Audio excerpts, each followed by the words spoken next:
Ang paabuton pa nato na kung diri sa mga panahon, pwede mo itang makabaton sa kaluwasan in a simple way by putting our faith in the blood of Christ.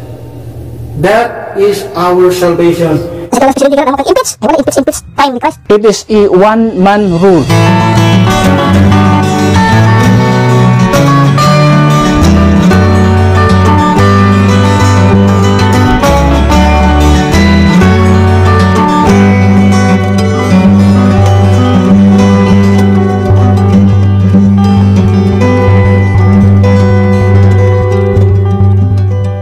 Okay, Hebrews chapter 9. Dito lang sa verse 22 para madalita.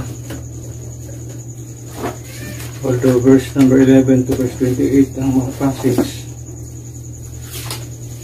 Ito lang masama sa verse number 22.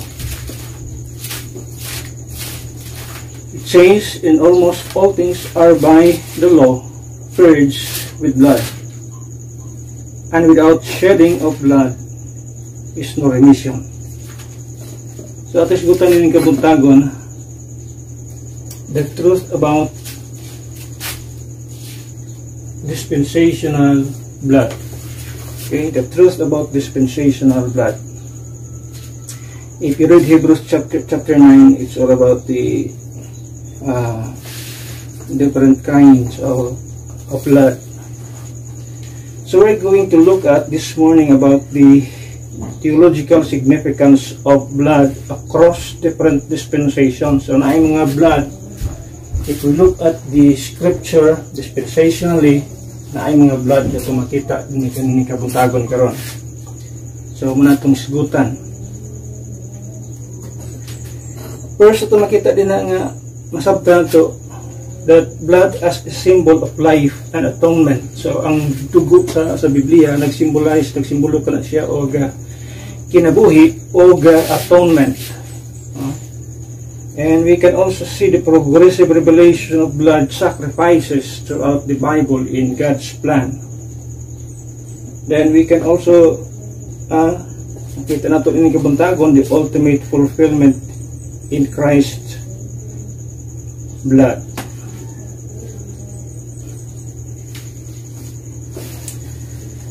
Dispensational blood could relate to the rule of blood in different dispensations in biblical theology, particularly concerning covenants, sacrifices, and redemption. Here's the truth about dispensational blood in biblical theology. So it is a continuation of our series sa atong lesson about dispensation or dispensational teaching. Dispensational, ito nang pangsigutan tumilabay salvation, forgiveness, and dugay-dugay na nga time atong sigutan ang dispensational circumcision. Wala na ning kabuntagon atong sigutan kining dispensational blood. So tulo lang kabutan atong pagpagsagad ning kabuntagon para atong makita. Now first atong makita sa Biblia is the substitutionary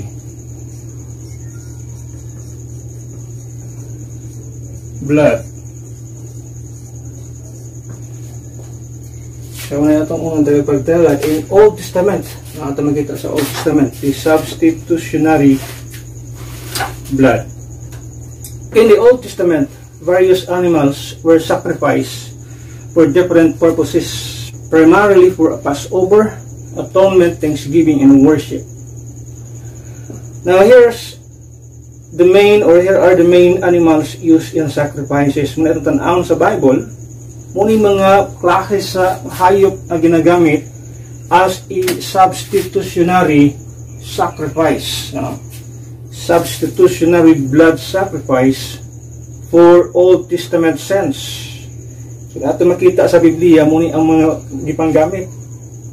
Dili lang ang Biblia mo gamit o bisag unsa na lang mananapa diha gamiton sa dili na sa mga specific animals nga iyang ginagamit as a substitution, is as a substitutionary sacrifice or blood sacrifice during sa Old Testament period.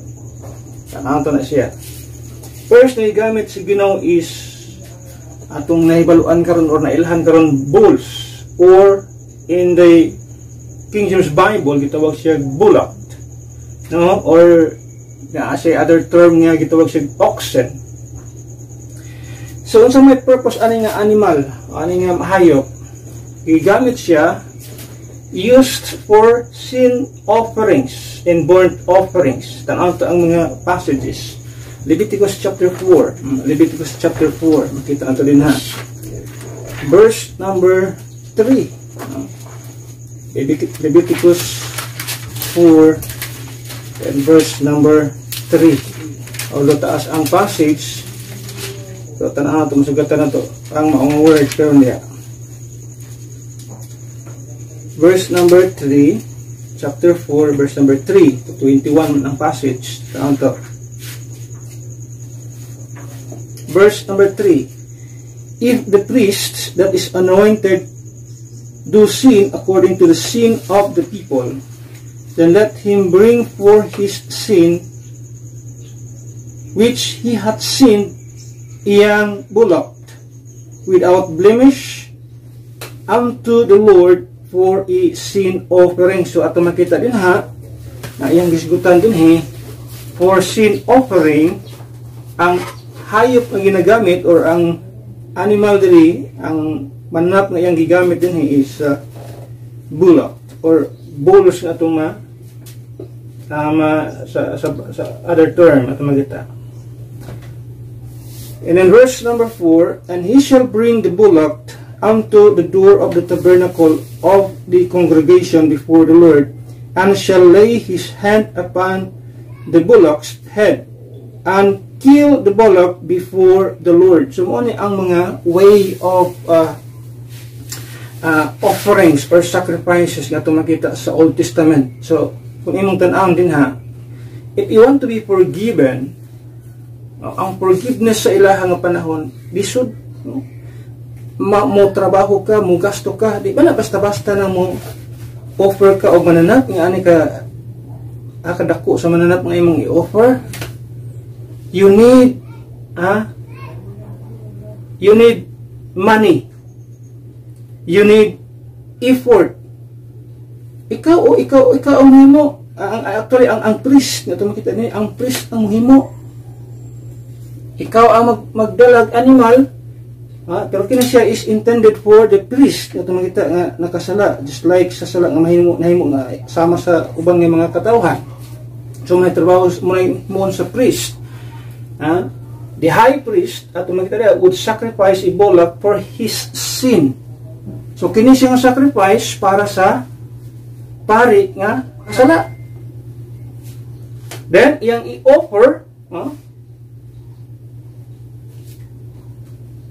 para sa, so kung yung tanong na, the high priest would sacrifice the bullock for his sins before offering sacrifices. Kung yung tanong na, sa di pa siya mag-offer sa sala sa ubang tao, iya unang sala yang himuan o offering. Munay nasa passage. So, in other word, ang pari sa unang panahon, dili sila sinless. Makasala yapon sila. That is why they have to offer for their sin, para mismo sa ilang kasalanan. O ang ilang i-offer, dili basta-basta, na ay value, na ay kantidad.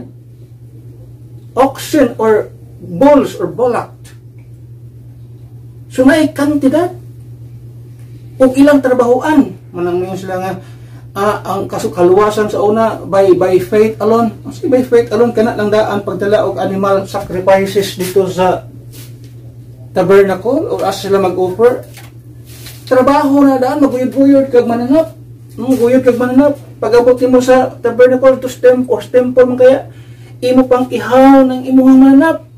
Di ba nila trabaho? May masabtan sa daghang kay mga katawhan.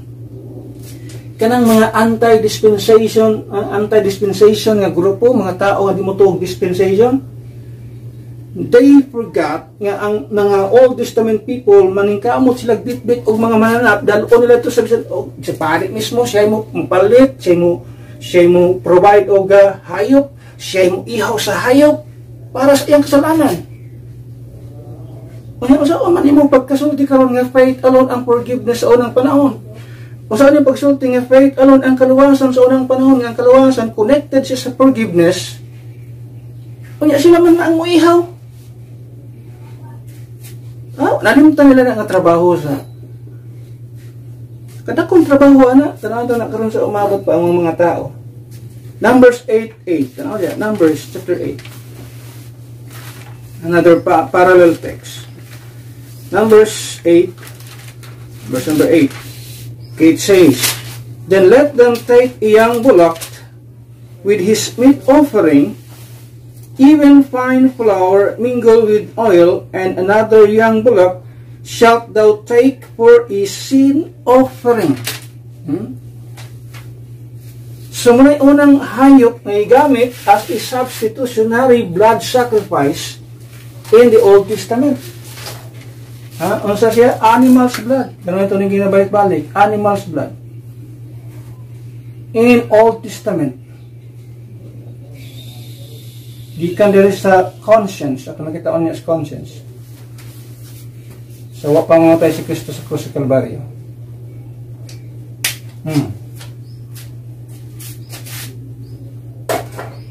So, unang mananap, nagigamit sa Ginoo. Human ang priest maka-offer sa iyang kasalanan, ang iyang i-offer is bullock. Leviticus 16:6. Leviticus 16 verse number 6. And Aaron shall offer his bullock. Si Aaron is the priest. Kung natin makita rin na. O ganyang i-offer ng bullock is for his sin. And Aaron shall offer his bullock of the sin offering, which is for himself. So para siyang kagalingon. And for his house. Iyang i-offer para sa iyang kagalingon o para sa iyang panimalay, tibok panimalay. So muna itong unang makita din sa pulong sa Ginoo. Then, second animal na ito makita sa Biblia is lambs or sheep na ito makita diya. Most well known for the Passover sacrifice. Muna ginagamit nila as in the Passover feast. Sa mga feast sa Israelites people is kining gitawag Passover. The first month nila is April, March, sa March and April. Mga una nilang gitawag og month o niana nga month na adya na bilong ang saka feast nga gitawag nila Passover. That is why, kung yung tanaw ng ilang pod nga kuan din ilang mga tawagan na ilang Holy Week o talaway na Holy Week karon is na nasa 20 ug 18. Pero sa Jewish calendar 1 to 14, mo na ilang pag-abot sa 14 na diya ang ilang Passover. Diya every 14th day ma-celebrate ang ilahang Passover. Wala na siya balhin-balhin. Steady na. Unlike sa gihimo karon sa kinanganani, maabot og March, maabot og balhin og April, dili siya steady nga pizza. Pero sa Jewish, because Kristo picture siya as the Passover lamb, siya ang atong Passover. Manang naingon na kunong nahitabo, pero magbalhin-balhin man ng pizza na. Pero sa Jewish calendar, Jewish people, every 14th day of the first month, mo na ilang Passover. Ilang itawag ng Passover feast. The feast of the Passover. Sana siya sa mga sakripisyo nga ito makita. O giselebrate siya before sa pag-establish sa law, na gitawag og Passover nga gitawag. then gibutang siya rayon sa ilahang law as the one of the feast. Kung imong tanan ang first nga Passover na hitabo sa Exodus chapter 12, sa dihang ang mga Jewish people migawas sila sa gitawag og Egypt. So Exodus chapter 12, makita nimo diri ang unang pag-mention sa Passover. Exodus chapter 12 verse number 3. Atong tanawon diha. Verse number 3. And diri, speak ye unto all the congregation of Israel, saying, in the 10th day of this month, they shall take to them every man a lamb according to the house of their fathers, a lamb for an house. And if the household he too little or be too little for the lamb, let him and his neighbor next unto his house take it according to the number of the souls. Every man according to his eating shall make your count for the lamb.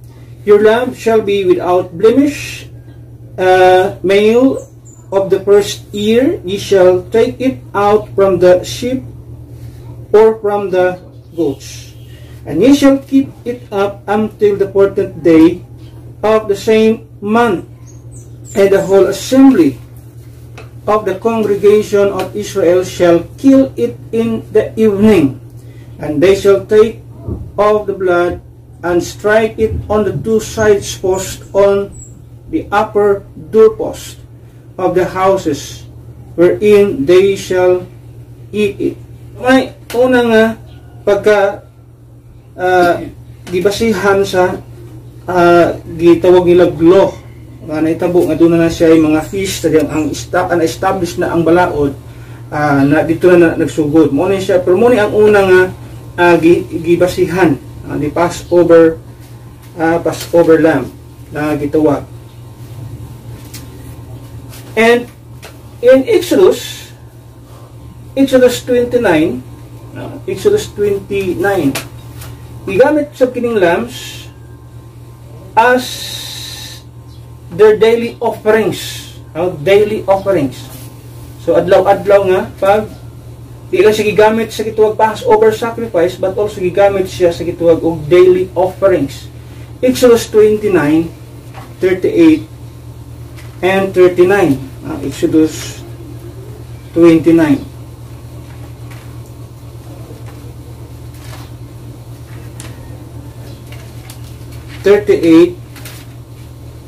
And 39 says, now this that which thou shalt offer upon the altar, 2 lambs of the first year, day by day continually. So ato makita din day by day continually.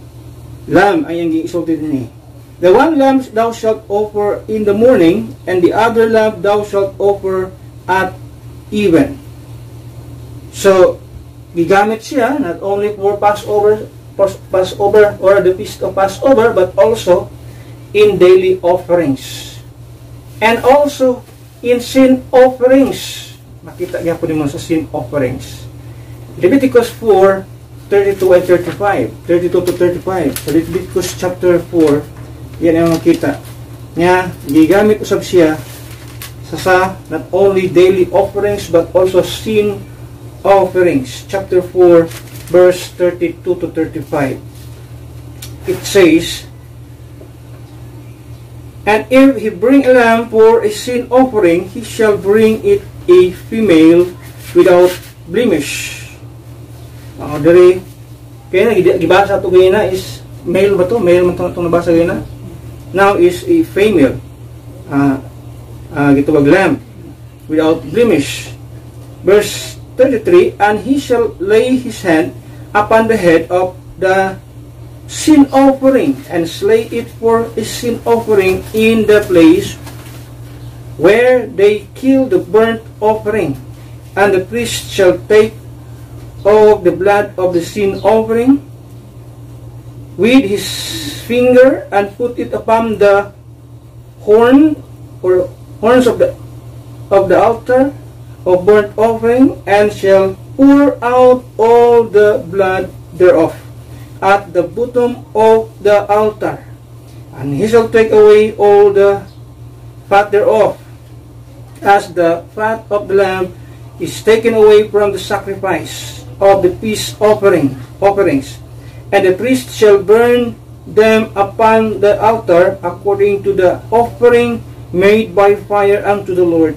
And the priest shall make an atonement for his sin that he hath committed, and it shall be forgiven him. Ato makita din ha. Another animals ato makita sa Bible na gigamit, goats, kanding, gigamit yapon sa Biblia. Often used in sin offerings also. Leviticus 16. Nakita niyo diha, Leviticus 16, 15. 16 verse number 15. Ingon sa Bible, then shall he kill the goat of the sin offering that is for the people, and bring his blood within the veils, and do with that blood as he did with the blood of the bullock, and sprinkle it upon the mercy seat and before the mercy seat. Na taas pa na din na, pero atong makita na usa sa gigamit sa unang panahon sa Old Testament, ang gigamit sa Ginoo nga mananap usa niya na is ang goat, no? Gigamit siya for sin offering. And also the scapegoat on the Day of Atonement, gitawag ning Yom Kippur, symbolically carried the sins of the Israel into the wilderness. Ato na makita diha in Leviticus 16:21 and then 22. No, kanato sa unahan sa atong gibasa 21 to 22. Yan siya, and Aaron shall lay both his hands upon the head of the live goat and confess over him all the iniquities of the children of Israel in all their transgressions, in all their sins, putting them upon the head of the goat, and shall send him away by the hand of a fit man into the wilderness. And the goat shall bear upon him all their iniquities unto a land not inhabited, and he shall let go the goat in the wilderness. Lahi po ni si procedure nga gitawag og kasi sa offering as a scapegoat on the Day of Atonement. Ang kasalanan ipadala sa kanding sa kamingawan. Then, ikaupat, ito makita din nga klase sa mananap. Doves and pigeons. Parehara man yung doves or pigeons. Doves or ito makita pigeons. Used by the poor who couldn't afford larger animals. So, muna siya ang mga offering para sa mga pobre nga mga tao. Pag ang usa ka pamilya, pobre siya, di siya ka-afford mo palit og lambs, goats, di siya ka-afford mo palit og bullock, para sa iya gi-allow sa Ginoo ang dove or pigeons, or sa ato Bisaya there is kalapati, no? So used by poor who couldn't afford larger animals. Mahal mo itong mga oxen or kining bullock, mahal ang kanding, mahal ang lambs, mahal siya. So gi-allow sa Ginoo ning mananap nga kalapati para sa mga pobre nga mga tao. Leviticus chapter 5. Atong makita diyan, Leviticus chapter 5. So, dili siya pag manang gituwag og walay discrimination dinhi. Ang pwede ring maluwas sa unang panahon, mga dato ra ay kay pwede sila makapalit og bulak o makapalit og dili na gi-provide ang Ginoo. Kung di siya ka-afford ng bulak or lambs or goat, so ali ka sa gamay. Why ko tay kwarta.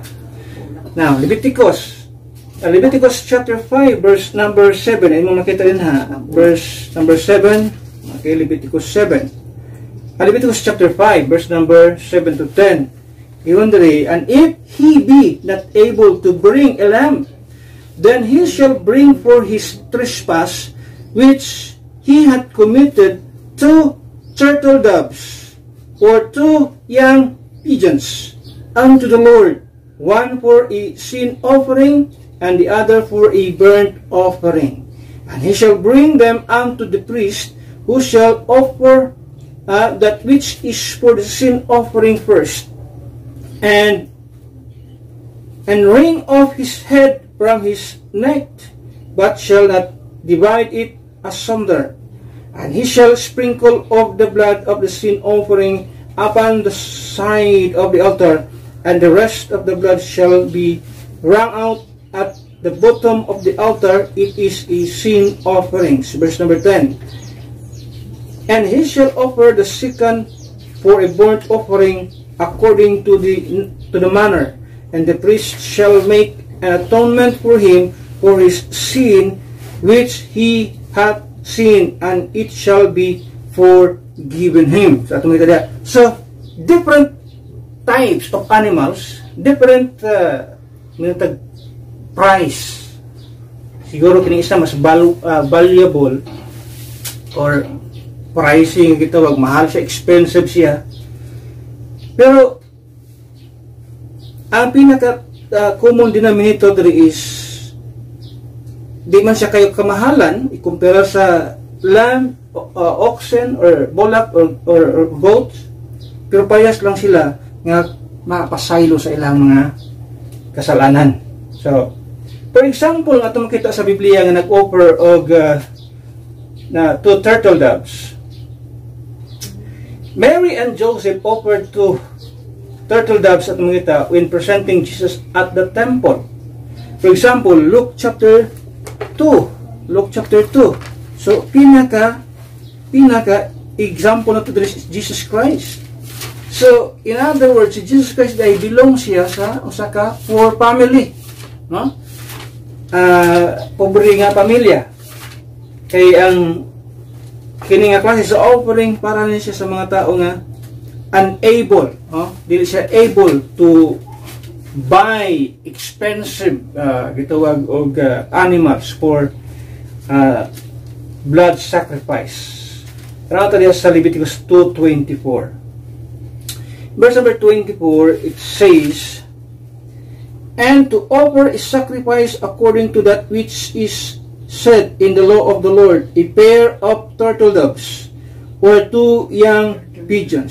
So ato makita din na mao ni siya ang gidala ni Mary and Joseph observance ato makita diha sa ilahang balaod. So si Joseph and Mary nag-observe sila sa balaod because they were under the law. Asa na ito makita in Old Testament in Leviticus 12:8. Leviticus chapter 12 then verse number 8. Ang sulti sa pulong sa dinhi in the book of Leviticus chapter 12 then verse number 8 ano siya? Verse 8.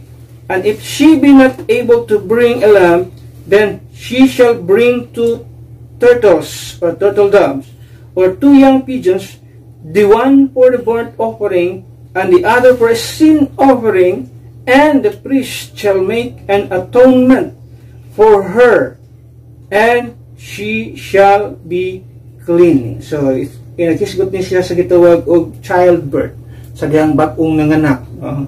So ang babae nga bag-ong nanganak, mag-offer siya sa iyang kaugalingon for purification from uncleanness. At makita din na. So if she is unable to offer kanang mamahalin or mahalon nga mananap, so 2 turtle doves and 2 young pigeons manay gisulti sa pulong sa Ginoo. So that's number 4 nga makita sa Bible, no? Wala na ito sulat din po. So pwede natin isulat din ang kining mga mananap. Una is bullock or oxen. Then at makita din na ganina is lambs or sheep. Then goats. Then pigeons or turtle doves. Duha. Then ika-5 ito makita din is ram. A ram, kauban nagyapon na siya sheep family gyapon na siya. Pero nganong lahi ang lambs? Ang lambs batan-on, young.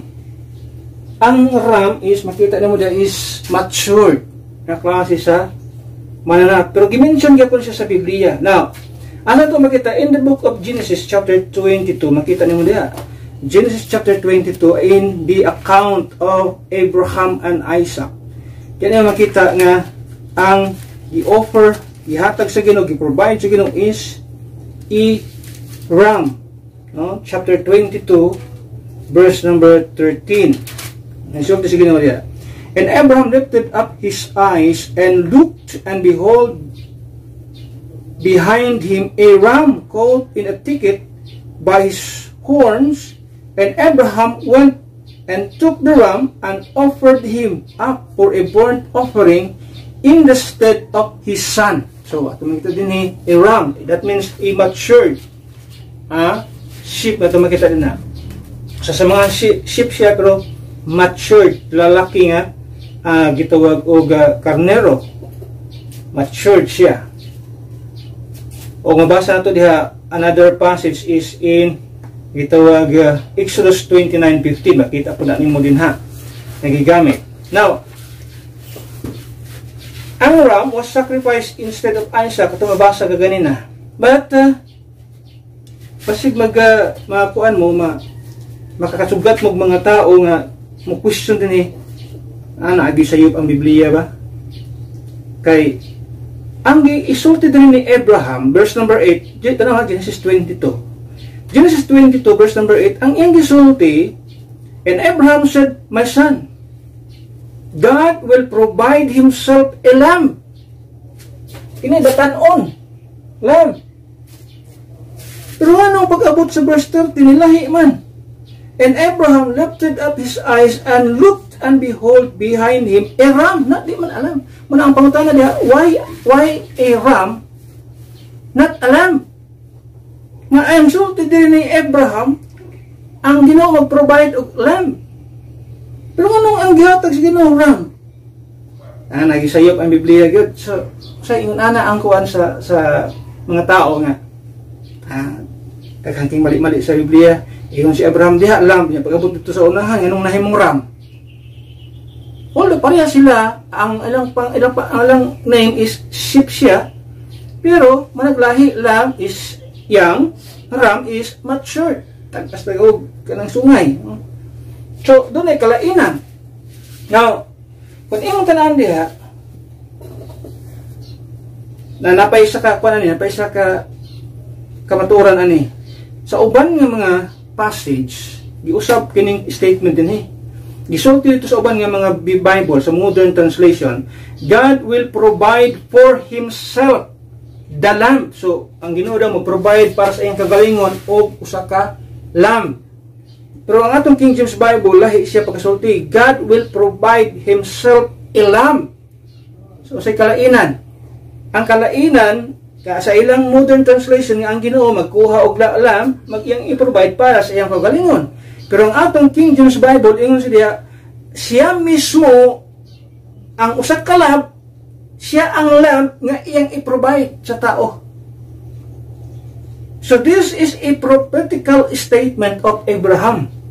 In other words, kung yung anong dili siya ram, o anong ram ang gihatag sa Ginoo, dili lamb, because this statement is a prophetic, it is a prophetic statement.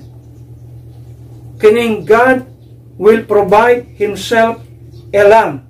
So, this statement suggests that the promised lamb, Jesus, will still come in the future.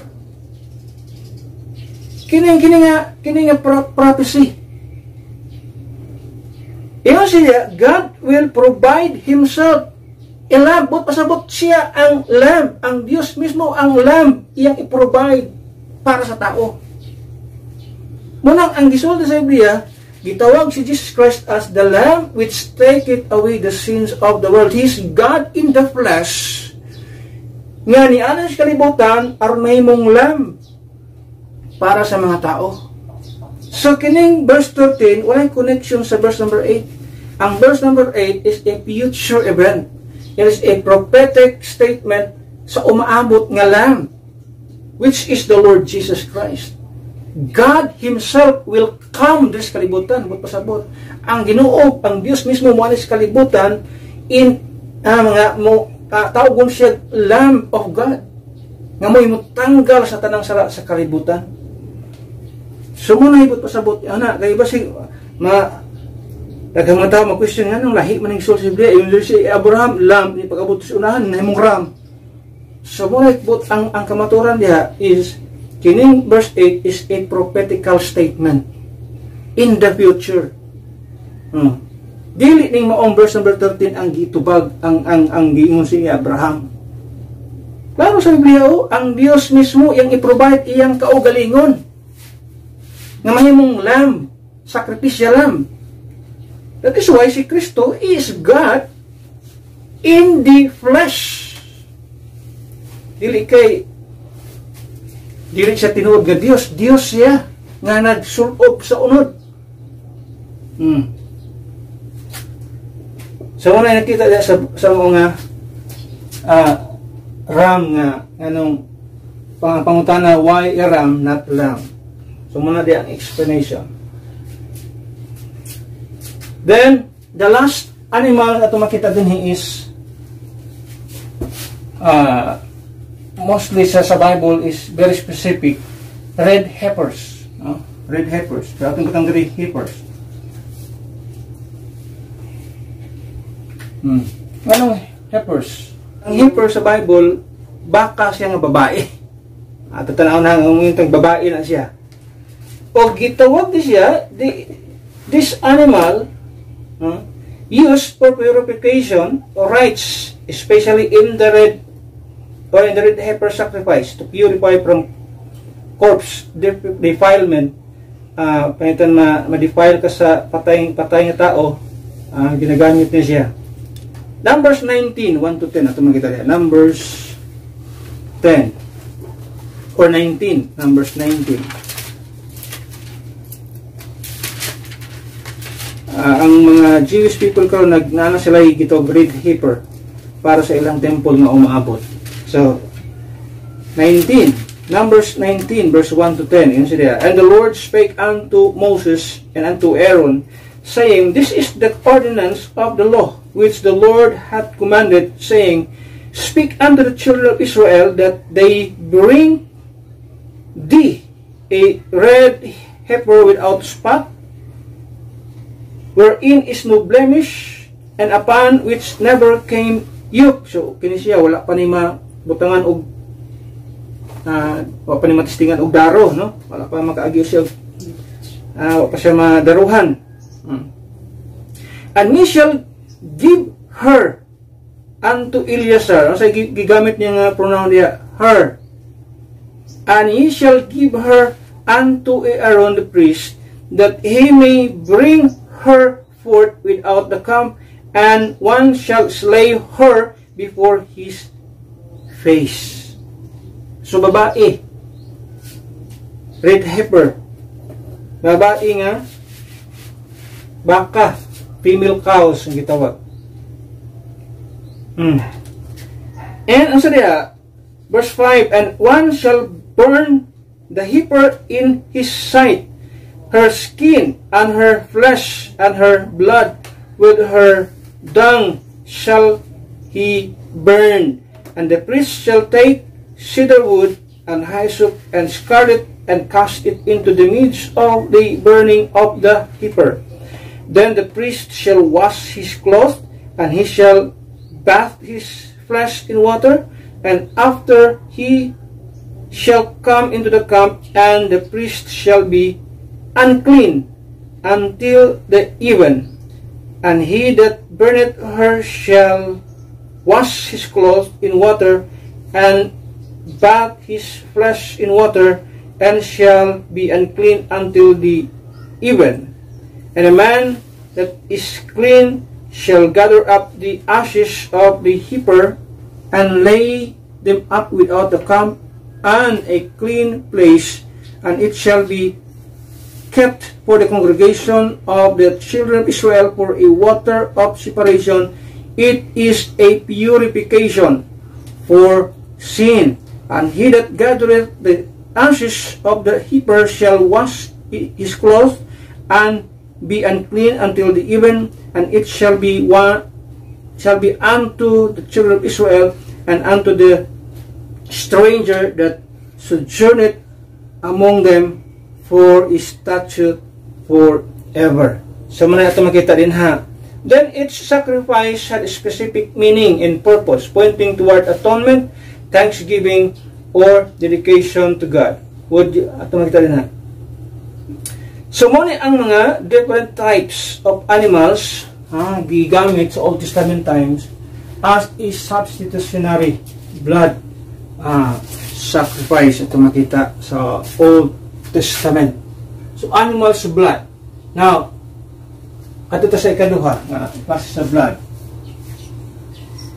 Number 2, the Savior's blood, or the blood of Christ. Ito makita din Asa na makita? Diri sa ring giula ni Kristo ang iyang dugo sa krus sa Kalbaryo. Diri na ito makita ang the Savior's blood. The blood of Christ. So muna ito makita dispensational blood. Managlay-lahing dugo sa Biblia nga ito makita din And gi-honor sa Ginoo. In the Old Testament, gi-honor sa Ginoo ang animal's blood. Pero ito ang pagtagad karon kay kining animal's blood, it is just a temporary covering. So kinahanglan sila og perfect blood, which is at makita the blood of Christ. Ito makita ng kabuntagon. So the Savior's blood. Kung atong tan-awon ang dispensation sa Bible, innocence before the fall, no bloodshed before sin. At makita din walay bloodshed, wala nasa innocence sa time ni Adam, wala sila gikuman sa Ginoo nga before sila na fall, before sila kasala, walay gisulti ang Biblia nga blood sacrifice, wala. God's original design for life without death munay naang sa gitong innocence. But after the fall, that's pre-flood, conscience, first mention of bloodshed, animal sacrifice for Adam and Eve. Nakita nimo sa Genesis 3:21, mabasa nimo diha. Cain and Abel ato makita. Ang kang Abel ato makita diha nga blood sacrifice. While kang Cain dili blood sacrifice. Kaya ang iyang gi-offer fruits. Ang problema po, dili first kaya ang gisulti dili first ang gisulti sa Biblia basta nagsulti fruits. Pero kang Abel ato makita firstling, una gyud niya kipanganak. Pag-abot sa human government post-flood ato makita God's covenant with Noah. So pag-abot sa Genesis 9:6 anay mga offering ingon ana blood as sacred. And diya nagisulti nga nanay mga prohibition against consuming blood. Nanay mga prohibition gidili tas Ginoo nga di ka mukaon aning blood. Dili ni ang blood dili na ipakaon sa Ginoo. Gipasulti na sa Biblia nga ang blood is life of the flesh. So that's why gidumili sa Ginoo. And even sa tuwang panahon karon gidumili still sa Ginoo gidumili ang dugo. Pero daghang mga tao justify ang mao nga I don't know tungod lang siguro na sa pagkasirok sa tao, pero di naman kinahanglan i-justify nimo nang isod sa Biblia nga idili ang blood. Wala may klaro man sa Biblia god ya na mo withdraw sa atong i-avoid kining mabutangan ni including blood. So di na ta kinahanglan pang mo reason out nga dili giluto naman ay agi nindot naman kay lamig naman gani pag maluto na dili yung nanay basta gisulti sa Biblia dili na ayaw na diyan naman ang gisulti, although it is part in the transitional book, the book of Acts, pero gisulti mo sa Biblia di na lang gutagod ano di mo sa dugo ano may karne na ipakaon sa Ginoo. So ito muna ito makita sa itong gisgutan sa mga dispensation ito sa nang ilakbitan. Then pag-abot sa promise Abrahamic covenant, ito may tira, blood in circumcision. Genesis 17, ito may tira, Abraham's near sacrifice of Isaac, ito substitutionary blood. Diba? Ito ganyan And then, pag-abot sa law, sa Mosaic Covenant, nakita niyo the animal sacrifices for atonement. Leviticus 17 verse 11, mabasa niyo din ha. Tanong to sa Leviticus para makita Leviticus 17:11. Importante kayo niya din na ang dugo is kinabuhi siya. Ang dugo kinabuhi siya. 17, then verse number 11.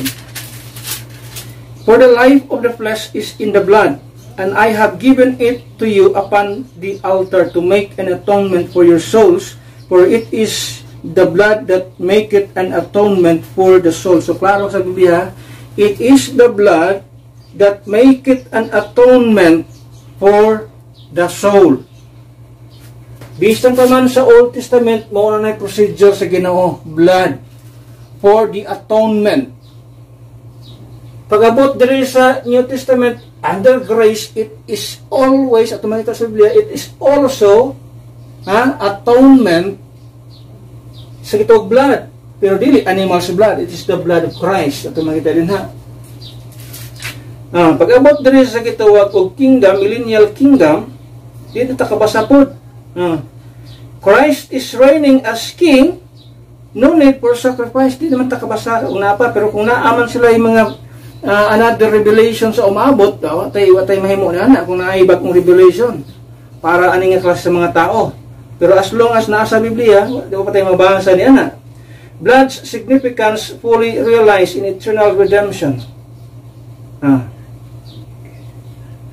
Ato sa gitawag blood of Christ. Ato na siyang gitawag of the essential sacrifice of Christ's blood. Okay? The essential sacrifice.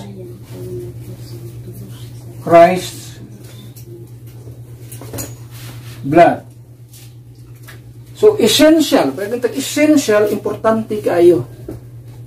Sa atong nibasa ganina, kung yung basahan ato ang text, ang mga animals blood, ang mga sacrifices ito makita sa Old Testament, dili siya makawala o kasalanan. It only covers temporarily for sin. Uban daily sacrifice, uban yearly sacrifice, kay temporary lang ang iyang mahimo. That is why the essentiality at the essential sacrifice of Christ's blood, importante siyang masacrifice because this is the only gitawag sa Biblia perfect sacrifice para sa tao. So ato man ato makita. Kung atong basahan atong text dito ato makita nga essential ang pagsakripisyo sa blood of Christ. Then ikado ato makita din the gitawag og exceptional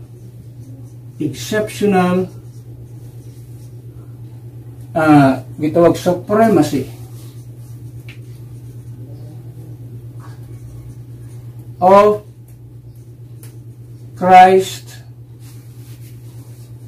blood. Siya ang pinakataas, exceptional. Ito makita. Compare mo sa other blood, extraordinary, exceptional siya kung ito standard. Mo ni ang pinakataas standard sa blood ito makita sa Biblia, the blood of Christ. So it is supreme, it is lamang siya kaysa tanan nga blood ito makita din ha. Now, another thing ito makita is the eternal salvation. The eternal salvation of Christ blood. Muna yung mahatag sa gitawag o blood of Christ, naghatag siya eternal salvation. Not just a temporary salvation. It is eternal. So, unsay gihimo sa blood of Christ? Ato makita din sa ato ang kapanahonan karon, ato mabasa niya. Pero tanaw to unsay epekto sa blood of Christ nga yang giula, unsay epekto niya para sa mga Old Testament saints. Ang nahitabo nini tungod kay ang mga Old Testament saints dili sila kaadtog langit, asa sila nangadto human sa kamatayon dito sa Abraham's bosom or gitawag sa Bible of paradise. tuwa sila ito sa paradise nga part sa impyerno sa heart of the earth, na ay lugar diha nga gitunga sa Ginoo. Ang parte diha sa pikas kalayo, then there's a great gold fix. Hindi pwede mo tabok ang tuwas impyerno nga sa kalayo padulong diri sa gitong paradise, Abraham sa bosom, so magkita-kita sila. So muna giyadtuan sa mga Old Testament saints ang Abraham sa bosom, gitawag sa Bible paradise, dito sila. So for how many years? For a long years ato makita nagstay sila diha, nagpaabot sa pinaka-perfect sacrifice nga mo'y mahimo ni Kristo sa krus Kalbaryo. So the moment na si Kristo gipaagas niya ang iyang dugo, ang nahitabo nini, ang blood of Christ mag-retroactively affect sa mga Old Testament saints. Ang ilang mga sala were just temporarily covered or forgiven, but still ang guilt na aragyapon, so ni pabalik ang blood of Christ para apektuhan katong mga tao nga nag-perform o animal sacrifice katong tuwa sa paradise, pero katong tuwa sa impyerno di nato niya maapilan. Ang maapektuhan lang sa blood of Christ is katong mga tao nga naa sa gitong paradise, ang ilang mga kasalanan maoy maapektuhan sa blood of Christ. So in other words, kinahanglan sila sa Old Testament times nga offer of animal sacrifice, blood sacrifice, para in the future maapektuhan sila sa blood of Christ, because if they do not offer sa blood animal sa Old Testament, wala epekto ang blood of Christ. Katong impyerno na gito siya. Pero katong tuwa sa paradise, mo to siya ay maapektuhan. Yung anak ka, importante sa unang panahon. No? Yung anak ka, supreme ang blood of Christ at makita sa Biblia. Exceptional siya. Sa ato karon, nasinitabo, sa atong panahon karon ang blood of Christ direct sa mo epekto sa imuha. The moment nga imong makita sa Bible, the moment nga imong ibutang imong pagtuo sa blood of Christ, faith in His blood, ma-obtain nimong atonement, ma-obtain nimong forgiveness, ma-obtain nimo ang remission, pasabot ang sala sa imong lawas tanggalon. Mo to atong isgutan tumilabay na dunay spiritual circumcision nga hitabo sa imong kinabuhi. Tanggalon niya ang atuang past sin, kay atong past na to is konektado siya sa atong atong lawas konektado sa atong kalagug espiritu. Mo nang dunay circumcision, putting off the sins of the flesh atong kinabuhi para matanggal ang connection nila. Munay nahitabo. So direct siya nga mo epekto sa ato sa atong panahon karon. If we put our faith in His blood. Now, ang sa atong mga bersikulo tagag-pagtaga niya na. Kung imong tan-aon, the first direct mention of Christ's blood in the Bible, especially New Testament, because this is actually under sa ito law pa siya, kay it is just a prophetic pas Kristo namatay aning time, pero he's talking about His blood aning time. Matthew 26 verse 28 ano doon na. Matthew chapter 26 verse number 28. Muna ang first nga gi-mention niya, wala nag-mention sa Bible sa Old Testament nga ang blood of Christ maoy mahimong final sacrifice. Wala. There is a mention sa Matthew chapter 26. Okay, Matthew chapter 26. And verse number 28. Iyon dia ang pulong sa Ginoo. Verse number 28. For this is my blood of the New Testament, which is shed for many for the remission of sins. O saan ang remissions? Removal of sins. Ato nang diskutan ito milabay about sa tuang ito, I think dispensational forgiveness, magnana sa dito na appeal na ituwag og not just forgiven, but there's a removal of sins in our life. Ato makita din ha, mga yung sada, for the remission of sins. This is the first time na mention ang blood of Christ na ito makita din ha. Dito na yung mga parallel text ang nabasa to sa Biblia. Mark 14:24, Luke 22:20. And the earliest mention of Paul's letter at makita na is Romans 3:25. Ug mao ni ang atong bersikulo sa ato ang panahon karon nga mahimong ang blood of Christ mo epekto sa ato ang kinabuhi kung mao ni siya ang taas ato ang makita sa atong imong kinabuhi. Romans 3:25. Mao ni ato ang bersikulo nga ginagamit. Verse 25. Whom God hath set forth to be a propitiation. So ang word ng propitiation, it is an act of appeasing wrath. Ang kapungot sa Ginoo nga grabe ang kapungot sa tao. Kung naay propitiation nga word, mo ni paghupay. Paghupay sa kapungot sa Dios. Pakalmahon ang kapungot sa Dios. Ug unsay makapakalma ni ana? Sacrifice, the blood sacrifice. And sa propitiation through faith in His blood. Kung gusto ka nga ang Dios dili mapungot sa imong kinabuhi, ibutang nimo imong pagtuo diha sa blood of Christ. That is the only payment for our sins. Ato makita diha. It said to declare His righteousness for the remission of sins that are past. Ang atong isgutan atong milabay unsa nang that are past, nanong past ang gisulti diha nganong one appeal ang present and future. Nganong siya na appeal, nganong past lang. Ato nang isgutan atong milabay. So the remission, the removal of sins that are past through the forbearance of God. So say atong ang atong pinaka responsibilidad din sa atong panahon, ibutang nato atong pagtuo. Faith in His blood. Muna yung pinaka-importante. Di rin mong ibutang imong pagtuo sa dugo ni Kristo para ang blood of Christ mo directly affect diya sa imong kinabuhi. And your sins, yun siya, that are past will be removed. This what we call the remission of sins. Yung tumangit ka rin na. Kaya sa Bible, at tumita, Ephesians 1:7, in whom we have redemption through His blood, the forgiveness of sins according to the riches of His grace. Na pa Colossians 1:14, mabasa ito diha. So muna ang tumikita sa blood of Christ, inani ka-importante. In the church age period, sa itong panahon karon, faith in His blood. Gusto kang maapekto ang blood of Christ, ang gunabay, put your faith in His blood. Wala laing, yan. Remedy. Muna yung pinaka-remedy sa itong kinabuhi. Put your faith in His blood. Kung doon mga kasimbahanan karon nga di na mawali og blood of Christ, kanang kaklase mga simbahan, mga wala na mga apostate na klase mga simbahan. Sanghulan ang dugo ni Kristo sa gituwag og mga buluhaton, apostate na sila nga mga gituwag og simbahan.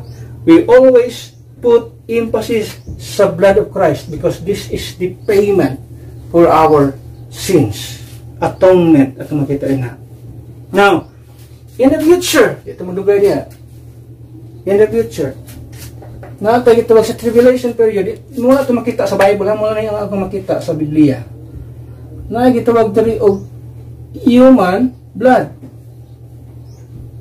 Pwede din makaluwas ang human blood. Actually, sa tribulation period, na ay hindi tamin nga party lang siya, party siya sa gituwag og.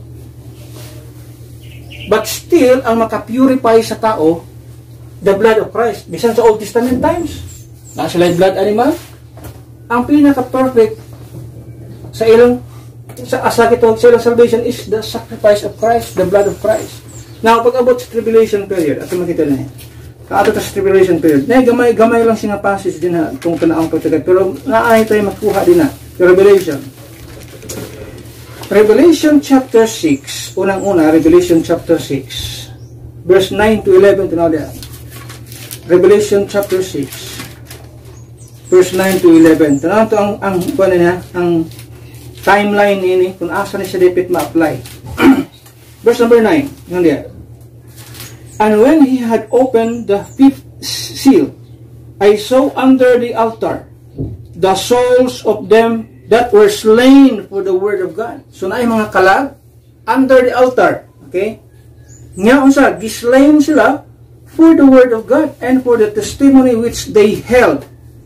And they cried with a loud voice, saying, How long, O Lord, holy and true, dost thou not judge and avenge our blood on them that dwell on the earth?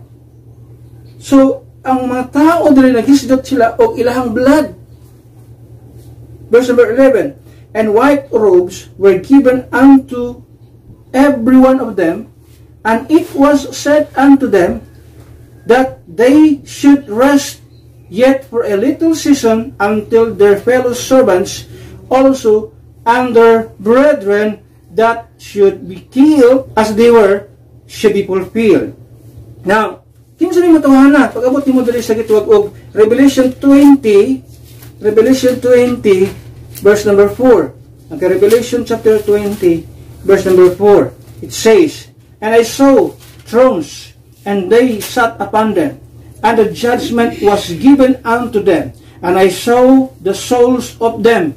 Konektado sa itong gibasa ganina? The souls of them that were ganina slain.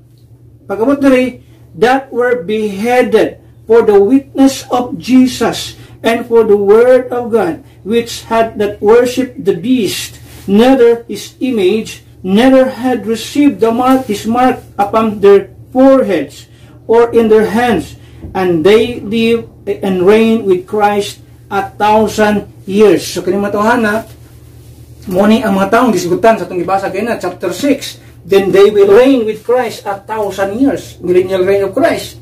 So yun siya, naa siya sa verse number, chapter 7, verse number 9 to 17. Para makita na ito, kinsa ning mga tawahan na din, direct explain. Verse number 9, And this I beheld, and in a great multitude, which no man could number, of all nations, and kindreds, and people, and tongues, stood before the throne, and before the Lamb, clothed with white robes. So naana sila isulog nga white robes, and palms in their hands, and cried with a loud voice, saying, So salvation to our God, which sitteth upon the throne, and unto the Lamb.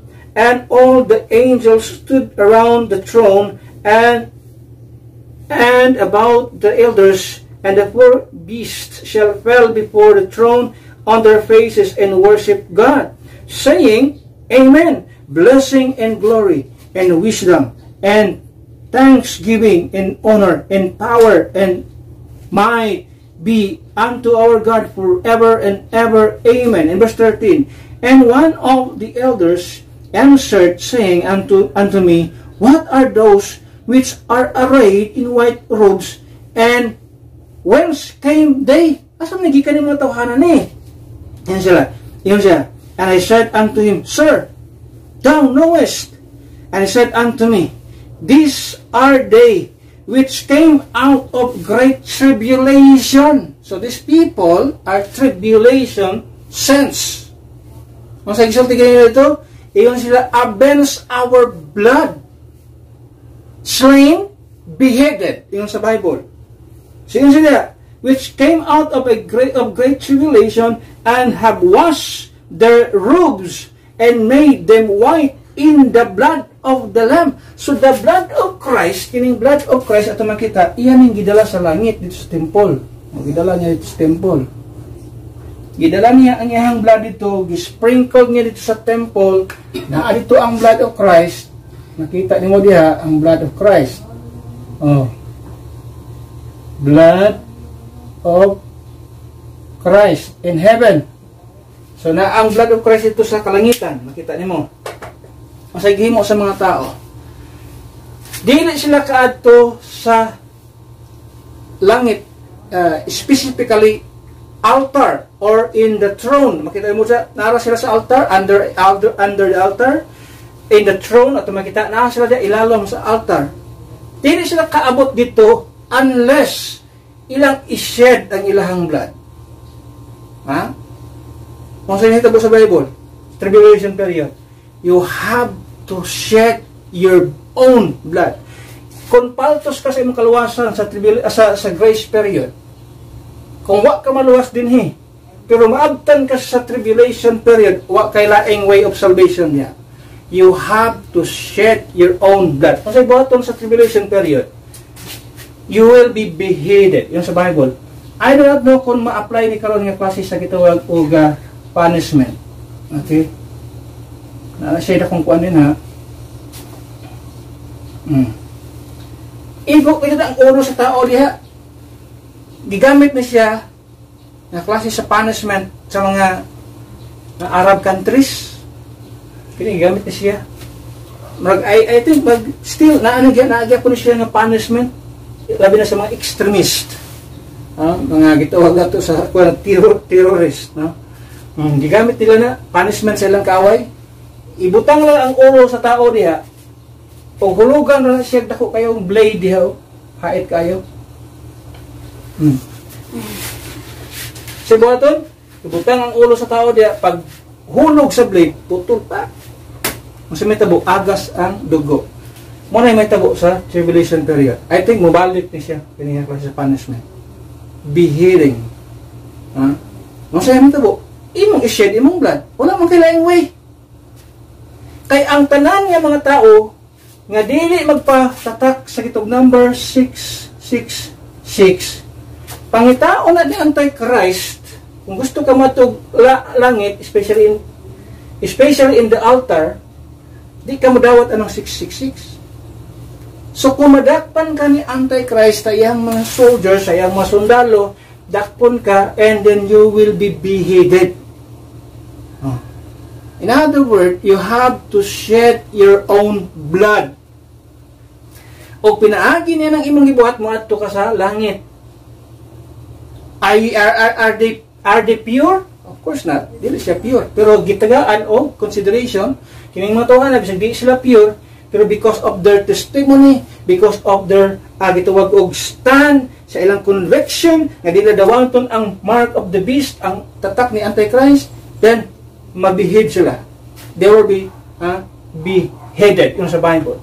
So, dulong sila sa langit sa altar, o dito sa altar tagaan sila group, o sa gihimo nila silang robe. Verse 14, these are they which come out of the great tribulation and have washed their robes and made them white in the blood of the Lamb, the blood of Christ.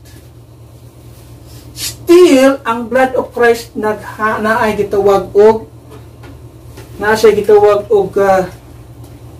purpose, o kayang purpose nga nung ang blood of Christ na sa kalangitan is para sa tribulation sense nga mga matay, kahit pulungan silang liog, ished ang ilang blood,